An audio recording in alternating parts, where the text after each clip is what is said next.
Sitting here with Cape Town prospect Dillon Solomons, and you recently came off a fight, so you got a bit of a shiner on your eye there, sparring, I'm not sure, but how you doing, man? I'm good. Thank you for being here. Yeah, exciting start to the career. You won your first fight, so you've gone 1-0, and you're stepping into a second fight relatively soon. In terms of developing your career, I mean, how do you feel you're going along so far? So far, it's very good. I actually just joined Matt at Madford 7 months ago, and my career's just taken off so well, and it's everything's thanks to Matt. I don't think I could have even had my first fight or been considered for my first fight if it wasn't for Matt. So I'm really grateful of how it's going, and I'm excited. It's a tough time for a lot of guys to turn pro at the moment. I mean, who would have thought 2020, turning pro, the lack of action, but you've come up and got some action under Fight Africa promotions with Matt Beishing. Are you excited to go forward with this promotion? Yeah, I'm very excited. At first, Tom was speaking about it, but I thought maybe it wasn't, I thought it was still in the works, and then just one day said, okay, we've got the contract, let's go with it, and I was excited. Matt spoke about it a lot, and I didn't think it's going to happen so soon. But then they pulled it off, and I was like, whoa, it's interesting, They spoke about us going overseas, but then with Scotland and their lockdown, then they're sending guys from Scotland down here. I know one guy from Dubai, one guy from Scotland, two fighters from Scotland, so it's very promising to see that they can deliver. So I think I made a good move because I can see they're serious about it.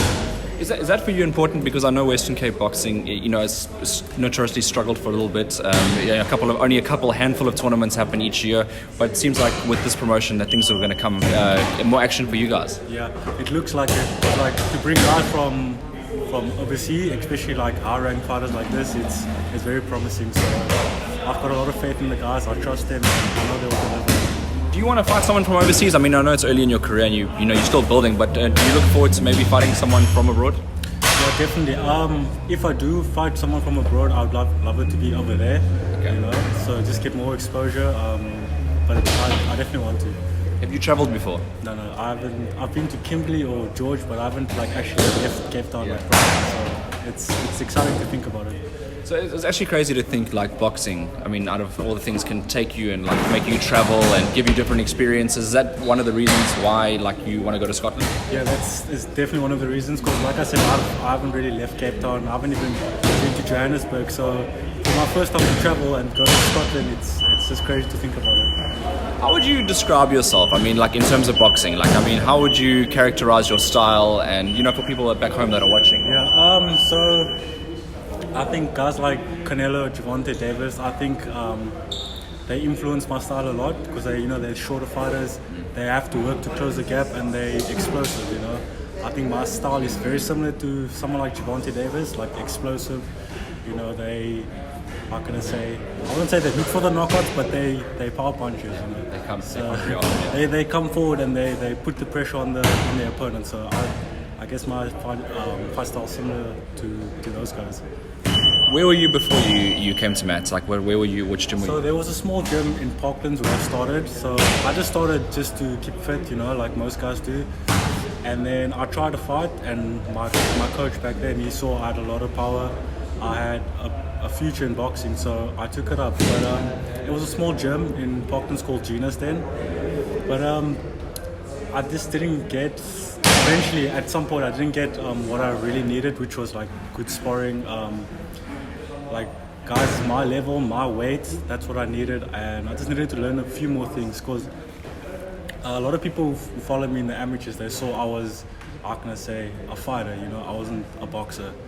So I think I came to Matt, and you can even see now that if the pressure's on me, my roots will come out, which is just to brawl and to bang. So we're trying to turn more into a boxer. Still use my strengths, which is my power and my pressure, but add a bit of skill to it. So I needed to learn more skill, and I think Matt was the perfect guy. I approached him, he said, yeah, let's do it, and then, I'm sitting here. What's your story into boxing? I mean, everyone's got a different story as to why they box, even amateur boxing. Why did you initially start amateur boxing? So I started amateur boxing. At first, like I said, it was just to keep fit, just to lose some weight. And then I saw I was actually pretty good at it. I was knocking guys out in the amateurs, And then I just fell in love with the sport, you know. Like I played rugby for many years, about 10 years, and then the minute I started following boxing, I was like, I just forgot about rugby. I saw this sport, boxing. I was like, whoa, it's so different to any other sport. Normally, like in soccer, rugby, it's always the same thing, you know. Every year, the same teams play each other. Boxing, it's so different, and you know, I just fell in love with it. So I mean, boxing. It's about for you. Is it about, you know, technical skill, power punch? Because you mentioned you can mix it up in there. And you watched like Gervonta Davis and Canelo, but they're both excellent boxers. Yeah. So I mean, what is it for you? Do you get upset if you go to points? No, I'm not upset. Look, in the amateurs, I did get a little bit disappointed because I was taught, you know, to go for the knockout. But now Matt's trying to influence me, you know, fight for the points, you know. If the knockout comes, it comes. But, you know, aim to win on points, you know. So these days, even if we're sparring and let's say I don't land as much power punches as I want, I won't get upset. But before, like in the amateurs, if I didn't get the knockout, I would feel like I didn't do too well, you know.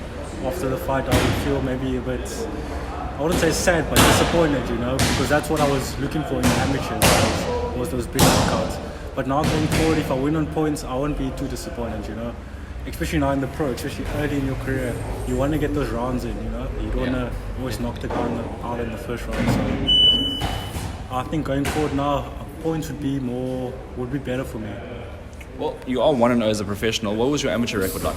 I think I had about 18 to 19 amateur fights. I only lost 3.